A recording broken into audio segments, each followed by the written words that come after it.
What are the three key fantasy football questions facing the 2022 New Orleans Saints going into training camp? Time to break it down right here and right now. Is there their next team up on our Locked On Fantasy Football previews? Are Locked On Fantasy, your daily NFL fantasy podcast. Part of the Locked On Podcast Network. Your team every day.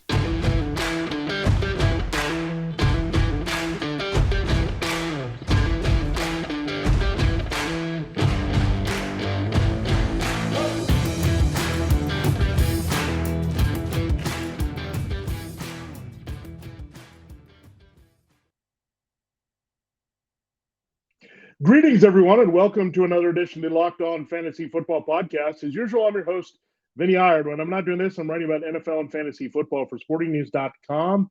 We're waiting for training camp to begin. It'll happen at the end of July, maybe the third week for some teams with everyone reporting. But it's a slow period in the NFL, but not for us here on Locked On Fantasy Football. It's a good time to take a look at all 32 teams, try to answer the three key questions they have for fantasy football. So as we start a new week, we're on a new team. It will be the New Orleans Saints, and then we'll wrap up the NFC South looking at the Buccaneers on the next show, and then we'll dive into the NFC West. So we'll get into the action there with the Arizona Cardinals here next. So we already have 10 teams down. So if you missed any of those teams, so we did the entire NFC East, the entire NFC North, half of the NFC South. We're going to get to the other half here in the next couple of shows, and we will get to all 32 teams before it's said and done, before training camp really gets underway and we head toward the preseason games. Here, just setting the table for what's to come here with battles, situations we want sorted out. And with these teams, we typically look at three aspects: look at the quarterback, look at the receiving core, and then look at the running game. And if there's any key questions there that we want answered, to try to figure that out, we're going to try to do our best to shed our light on it until we find out more information in training camp. So we will get to the Saints in a moment. Thanks for making Locked On Fantasy Football your first listen today. We are free and available to you on all platforms. All right, time to get into the Saints. We'll ask our first key fantasy football question. Does Jameis Winston have sleeper QB1 appeal? Now, this seems like a stretch, but we know Jameis Winston in the last season with the Buccaneers, even with all those interceptions leading the league, he lit it up. He had 5,000 yards. He had 30-plus touchdown passes. He can put up the big numbers in fantasy to finish in the top 12. Now, maybe we're being a little bit aggressive there, but can he be a back-end guy in deeper leagues, 14-teamers? Can he have some value in a platoon or streaming combination with someone else? That's something to explore here. The weapons are pretty good overall for Jameis Winston. We know that Drew Brees just a couple of years ago put up some numbers. Winston coming off the torn ACL. Here's a couple of factors working in his favor. He's got the full-time job. Andy Dalton has settled in as a clear-cut backup.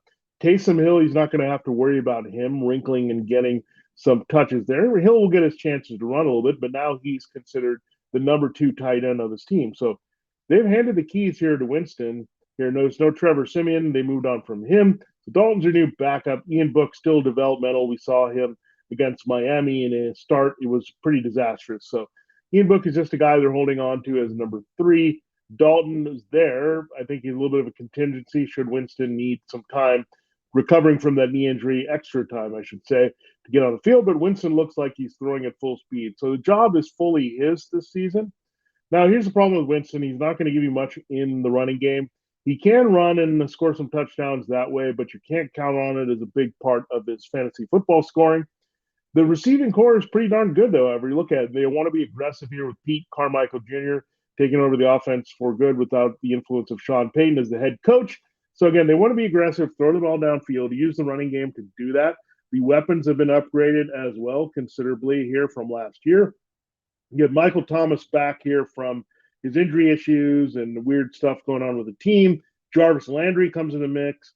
Now you have Marquez Callaway, one of Winston's favorite targets. He falls down to number 4 because Chris Olave, the exciting first-round wide receiver at Ohio State, is in the mix. So you have 2 Buckeyes receivers there in Thomas and Olave. You have the veteran Landry. That moves Callaway down to 4, moves Traquan Smith down to a 5. So That's some pretty good weapons. And you put Taysom Hill maybe having a bigger role at tight end with Adam Troutman in there. And all of a sudden, Jameis Winston's got some weapons. And then you add Alvin Kamara out of the backfield. So the numbers are available. But the question is, how explosive is this offense going to be in general for the Saints? I don't think they can be run heavy. Their defense is pretty good, but there's some holes in it right now. They lost some bodies there. So something to keep in mind. I don't think they're going to be that type of offense. They need to diversify. They wouldn't have invested in Olave and Landry if they didn't want to have the passing game be more dynamic and be able to stretch the field both vertically and horizontally here with these players. So there are some expectations for Winston. He has a golden opportunity here in the post-Breeze era 2 years later to really hold down this job, be the Saints' long-term quarterback of the present and future now.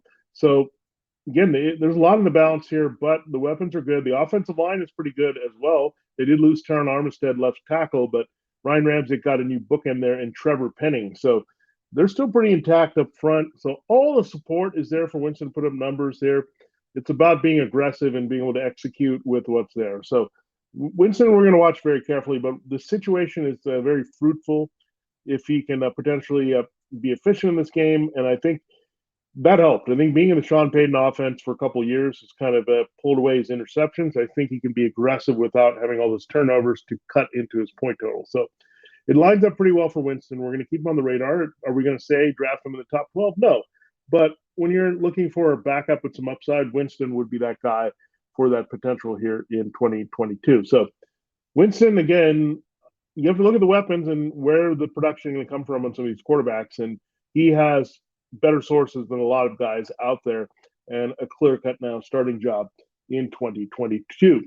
We will get into the Saints running game and passing game questions there away from the quarterback in our final two segments here as we break down three key fantasy football questions facing New Orleans going into training camp in 2022. This episode is brought to you by Rock Auto. With the ever-increasing numbers of makes and models, it's now possible for your local chain auto parts store to stock all the parts you need. Why endure often pointless or seemingly intimidating questioning and wait while the person behind the counter orders the parts on the computer, choosing the only brand that everyone else happens to carry? You have computers with access to rockauto.com at home and in your pocket. You will save time and money when using Rock Auto. Why choose spend 30, 50, even 100% more for the same parts from a chain store car dealership? Just take the Honda Odyssey fuel pump. You could have paid $353 from a chain store, or you would have only spent $216 from Rock Auto. Rock Auto prices are reliably low for every customer. They have everything you can need: brake parts, tail lamps, motor oil, and even new carpet. Go explore their easy-to-use website today to find a solution to your auto part needs, whatever they are, for your car or your truck. Go to rockauto.com right now and see all the parts available. Make sure you write Locked On in their How Did You Hear About Us box so they know that we sent you. Amazing selection, reliably low prices, all the parts your car will ever need. You can find them at rockauto.com, a family business serving do-it-yourselfers for more than 20 years. All right, we will continue the show and look at the Saints and their next key question we'll get to. And coming up here is Alvin Kamara, still to be trusted as a workhorse running back here in 2022? That's a good question because they did reunite him with Mark Ingram. Ingram bounced around a little bit with the Ravens and the Texans and got some other opportunities, but he lands back with the Saints. That moves Tony Jones Jr. Remember, he had a big injury last year. He looked pretty good filling in for Kamara. Then you have Dwayne Washington also in his depth chart. So it goes four deep here. Kamara, again, getting up there. He's had a few more durability issues here, but he's still going to be a big part of what they do. Now, the thing about Alvin Kamara, you can't look at him as a traditional feature back here, that you're not going to look at him pound between the tackles and be that guy. You're going to look at his volume coming a lot through the passing game and being dynamic there. We know he started his career pretty consistently with those 81 catches per season. Again, if he stays healthy, he's looking good here. Ingram, again, it's pretty slowed down at this stage. It's not the same Ingram that was there forming a 1-2 punch with Kamara just a few years ago. Jones is a capable swing player behind him. Washington for depth and some receiving ability there as well. So Kamara looks like the guy here for sure. Now, let's put him in comparison to some other running backs. Would I take him over Christian McCaffrey? I think there's a strong case. I mean, he's still the centerpiece of his offense. He still has a better durability track record than McCaffrey. Remember, he played through an injury. Slow down a little bit, but still put up the numbers just a couple of years ago. Would I take him over Derrick Henry? That's a tougher debate. Derrick Henry with the foot injury and issues. I think in half point and full point PPR for sure, I go Kamara there. So another player right there in that range for that number 2 mix is Dalvin Cook behind Jonathan Taylor. Kamara versus Dalvin Cook, I think I lean Dalvin Cook there, but Alvin Kamara still, to me, is a top 5, top 6 back in fantasy. Don't worry too much about the volume. I would make sure that you have your contingency plans here. Ingram might seem like a handcuff to go after, but I think he's more the complementary back while Kamara is healthy, or Jones has shown a little bit more explosiveness. So he would be the way to go. Kamara's getting up there, but he didn't have the traditional volume. Remember, early in his career, Ingram was there, and they put a little on him. Now it will be maybe a few less catches for him, but that should keep him with more fresh legs here to finish in the red zone. That's been Kamara's biggest seasons, when he can get the touches at the goal line. Now, Ingram is not as big of a threat in that area as he once was, so Kamara should still get those scores here and the receiving ability. I mean, it should go down a little bit in relation to having a little bit more depth at wide receiver, including Jarvis Landry in the mix, who's a short area receiver, but Kamara's still there. He's going to rack up the catches. He's too dynamic in that part of the offense. It's not like Carmichael's going to suddenly forget about that aspect here, taking over from Peyton. So Kamara still has the workhorse status for me. If he wasn't, I think they would have invested a little bit more than just bringing back his former kind of 1-2 punch guy at Ingram. So a lot of things to watch out there with the Saints developing in the backfield, but Kamara is still entrenched as a elite fantasy football option to me here. So again, he's just too good and too key for them all over the field. He's key to set up the downfield passing game. So they need Kamara enough touches between the tackles. Again, their offensive line is still intact. I think they'll be a little bit more dangerous because there's going to be some accountability with those wide receivers that weren't there last year for a lot of defenses. So not going to see any real stacked boxes, a little bit better running lanes here for Kamara. And I think Trevor Penning, as good as Terran Armstead was as an athlete, I think Trevor Penning is a little bit better, meaner, nastier as just a straight-up run blocker here for Kamara. All right, there you have it. There's 2 key questions answered to our best ability here before training camp for the Saints about Jameis Winston and Alvin Kamara. Our final question is a big catch-all about the receiving core and a particular tight end that we're keeping an eye on. So we'll do that. That's the thing that people want to know here, is how do you get the right value from the Saints receivers here that are going to be working with Winston 2022. I got to tell you that BetOnline.net is your number 1 source for all your betting needs and sports information. Find all the latest sports developments, league reviews, and news, including this year's NHL playoffs, which just concluded there with the Colorado Avalanche, and Major League Baseball chugs along. So we're going to be waiting here for a while before we get NHL, NBA, and NFL back, but MLB is going into a great stretch here. We still have a lot of golf. We have some soccer coming up that you can check out. So a lot of other sports to check out here in June and July, and soon the All-Star game will be here as well. BetOnline is your continued source for all your sporting wagering information, including live betting, esports, and scores. And BetOnline.net remains the best spot for all your sports scores, podcasts, and news. BetOnline.net is the fastest and easiest way to check in on all your favorite sports and events, including, like I said, MMA, boxing, combat is great for this time of year, and, of course, golf. The American Century Championship is coming up, the Celebrity one. That's a great one as well to check out July. So head to the website today or use a mobile device to learn more about the trends in action. BetOnline, where the game starts. All right, it is time to close the show here on this look at the New Orleans Saints, the 3 key fantasy football questions. So Jameis Winston and Alvin Kamara were rather easy questions. The situations are favorable for both to be productive, but how do we kind of sort out this receiving core? That's how we're going to look at it. We're going to include the tight ends here, so the wideouts and the tight end. So right now, let's take a few interesting topics here. Michael Thomas versus Jarvis Landry. Thomas can play as a big slot. Jarvis Landry has a capacity to play on the outside when needed. So are they redundant in their roles here as short to intermediate guys?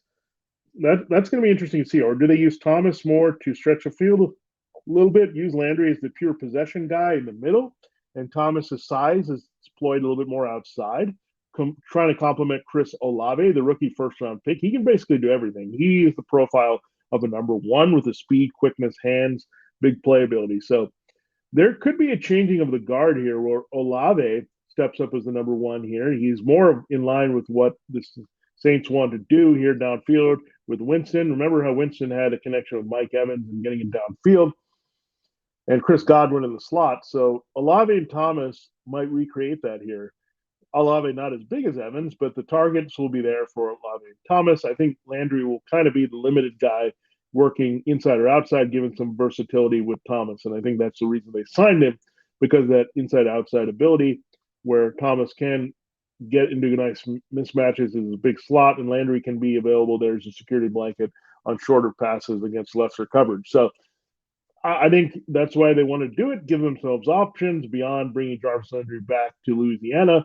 That's why that move was made. Now, that's probably not great for Marquez Callaway, other than being a number 4. Traquan Smith has already faded hard as a number 5. Callaway does have a good rapport with Winston. So if they spread the field a little bit, throw downfield, remember back in the day with all they used to do, they had Lance Moores and Devery Henderson and Robert Meacham. They always had that one guy who could take the top off of defense. Callaway has proved he could do that with a big arm Winston. So there could be a pivot at some point where if Thomas is the big slot, that Callaway lines up opposite Olave to give them a little bit more of a deep threat there versus containing that secondary to cover more of the short to intermediate area. So something to look at with Callaway. So I'll watch that. But if I'm going to invest in a receiver here, I still think we feel like it's Michael Thomas. He's the best, coming back fully healthy. The ankle issues and all the team controversies, they seem to be gone here. So Chris Olave and Thomas figure to be the guys here. So temper your expectations with Landry because of the presence of Thomas and Callaway there. But I expect Olave and Thomas, you don't use a first-round pick and you don't re-up a guy that was a Pro Bowler, all-pro type for you if you don't intend to use them and complement each other. And I think you're going to get that from those two. Now, rounding up the depth chart, that we mentioned Traquan Smith at number 5. He's barely hanging on to a roster spot. He hasn't really shown much. He's had plenty of chances here opposite Thomas to show he's a number 2. He hasn't lived up to it, or they would not have made all these moves. Here, Deontay Harris is now Deontay Hardy. He's there. He has some return game capacity, so he could hang on there as a number 6.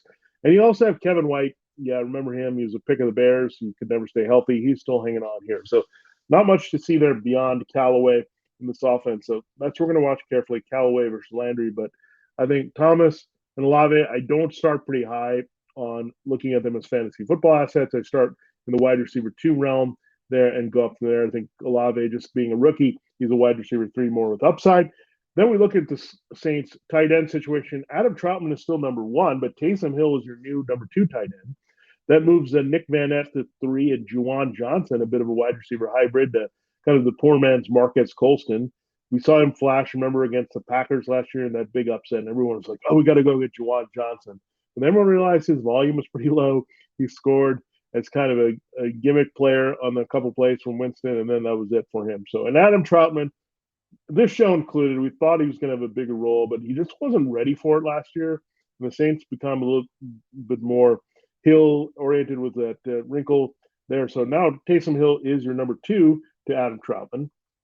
So interesting. I don't think that makes us feel great about Troutman or Johnson, because Hill is versatile and he's going to take a few touches there from Kamara in running situations as well, the red zone. So, but I think without Sean Payton, they're not as committed to getting Hill in the game and getting him into specific packages here. That's going to help Kamara, and it should help Troutman a little bit more. But again, there's so much of wide receiver that these tight ends with the downfield philosophy and being more pass-oriented there is going to help. So really, Hill being out of the mix helps Winston and Kamara from being a regular threat to what they can do as passers or runners here.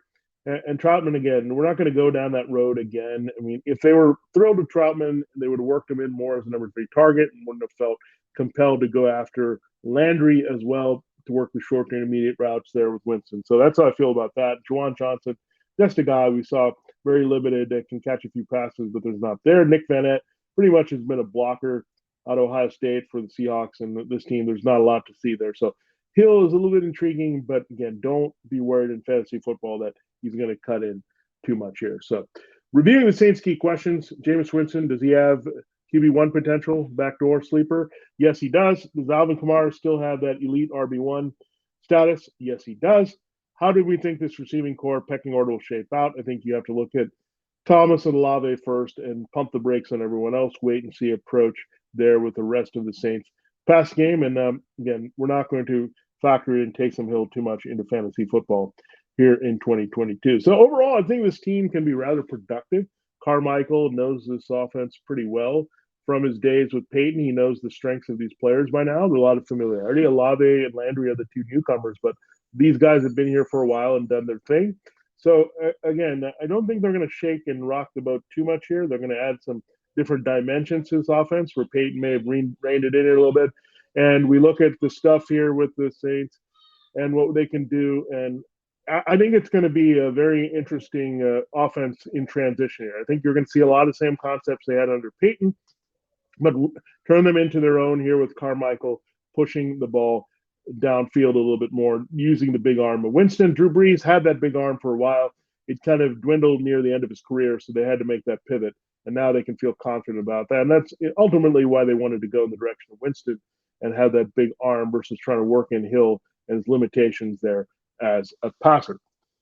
All right, that's your look at the key questions surrounding the New Orleans Saints. A little bit wrap up there, a little extra overtime analysis of this team. I think they're very intriguing. I think there's a lot of stuff we can watch with the Saints there with that offense. Just way more explosive potential with those extra wide receivers than they were in 2022. Thanks for making Locked On Fantasy Football your first listen today. Now make your second listen to Locked On NFL podcast, where national NFL experts and insiders keep fans dialed in with the biggest stories and latest news from around the league, because an offseason doesn't equal a break in the action. For Locked On Fantasy Football, for a look at the New Orleans Saints, this has been Vinnie Iyer. Check us out next time when we do the same for the Tampa Bay Buccaneers.